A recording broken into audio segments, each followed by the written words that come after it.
এখন রাত বাজে ২টা। আমরা কেউ না ঘুমিয়ে টাকাগুলো নিয়ে বসে পড়েছি নতুন জামাইয়ের জন্য মালা বানানোর জন্য। তো হ্যালো এভরিওয়ান, কেমন আছেন সবাই? আশা করছি সবাই অনেক ভালো আছেন।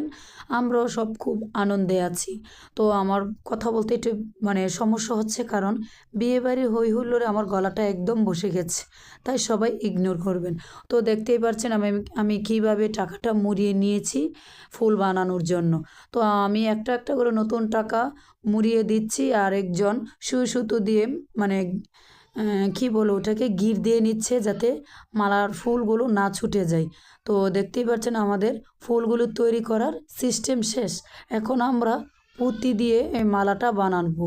আমি আর এবং আমার ননদ দেখতেই পাচ্ছেন বসে আছে সে আমার পাশে। তো এটা কিন্তু আমাদের এলাকাতে নিয়ম নেই, মানে আমার বাপের বাড়ির এলাকায়। এটা নাকি আমার শ্বশুর বাড়ির এলাকায় নিয়ম, নতুন জামাইকে নাকি তারা শখ করে নতুন টাকা দিয়ে মালা তৈরি করে তারা পরায়। তো আমি তো কোনো সময়ই টাকা দিয়ে মালা বানাইনি।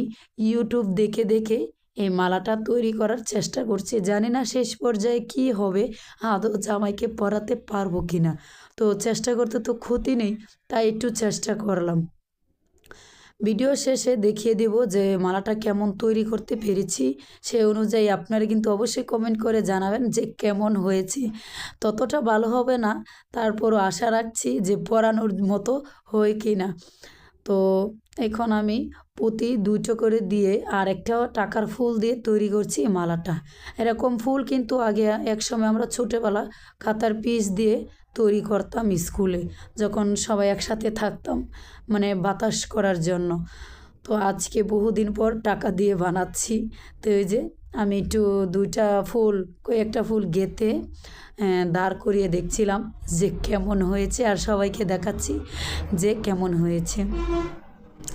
আমার কাছে ততটা ভালো লাগেনি, জানি না আপনাদের কাছে কেমন লাগবে। শেষে দেখি অবশ্যই কমেন্ট করবেন। তো এই যেই দেখতেই পাচ্ছেন আমার মালাটা তৈরি হয়ে গেছে। আর এখন আমি নিচে রেখে আপনাদেরকে দেখানোর চেষ্টা করেছি যে মালাটা কেমন হয়েছে। আপনারা কিন্তু অবশ্যই জানাবেন। আর আমি এই প্রথম টাকা দিয়ে ফার্স্ট মালা তৈরি করেছি। তো আজকে এই পর্যন্তই, সবাই অবশ্যই কমেন্ট করে জানাবেন। আর এই পর্যন্ত ভিডিওটা। আল্লাহ হাফেজ, সবাই ভালো থাকবেন, সুস্থ থাকবেন।